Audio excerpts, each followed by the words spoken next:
Okay, I don't know who is ahead, but my pick might be a little controversial. I think this guy just fought the biggest names in the division, where other guys also fought big names. But I think when you break it down, he just fought, you know, a future Hall of Famer who's still very, very good. And even though it was controversial, it was still a very high level fight. If he wasn't at a high level, he would have been flattened out by this guy. So in my opinion, these two performances, fighting a Hall of Famer and completely dominating and dismantling a bigger guy, in my opinion, Devin Haney is fighter of the year. My pick. Yeah, I'll let the chat do its thing, Chris. I'll let the chat do its thing. I won't even comment on that. But let's go to who before I honestly I don't even know. I think I knew who was ahead the last time I saw it, but I don't think it's a secret. Um Naoya Inoue, once again, fighting fighters in their prime, once again, didn't even lose a round, once again, flawless, no controversial decisions, knockouts, undisputed, going up in weight. I mean, I think this was such an easy decision. I'm not sure why. You know, I know why other people are disputing that. Some people said Crawford. Crawford fought once against a guy not in his prime, knocked him out. It did that to two fighters. Um, really, the first one, I think he got the biggest win this year. Uh, I think obviously people in the lower divisions don't get a lot of credit, but I think when you look at ratings or rankings and all that stuff. Obviously, Spence was the higher rated fighter.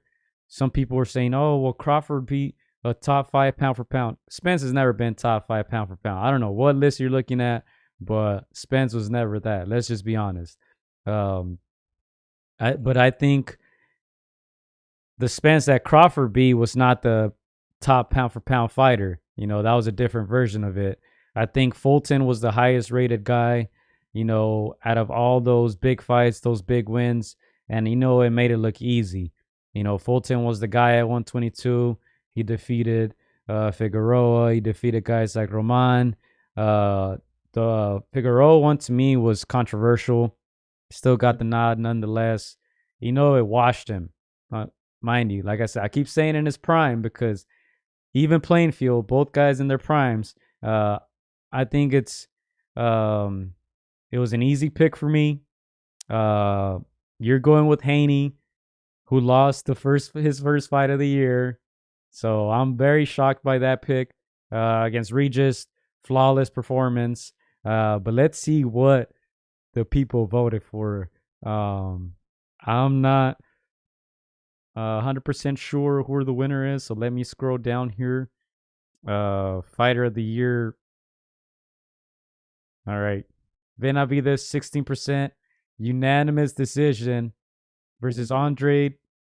No, unanimous decision versus Andre. Unanimous decision versus Plant. Crawford, 34%. KO versus Spence, only one fight. Haney defeated Loma via UD and Prograis versus UD, 6%. And Inoue, Fulton, KO, Tapales KO got 43%, Chris. Hey, this was tough. This was tough. Once I saw Crawford 34%, I thought he was going to be the winner here. But just because the votes were so spread out. But stopping Fulton, stopping Tapales, undisputed, second weight class, going up in weight. I mean, to me, it was hands down. No debate. Not sure why others had other picks, but if you just watch this guy fight, I mean, flawless performance. He didn't lose a round against two unified champions. So, yeah, to me, it was a no-brainer. Yeah, again, I know I was gonna bring some controversy. These are like in my opinion, number one and two. I commend Benavidez for also having names on his resume.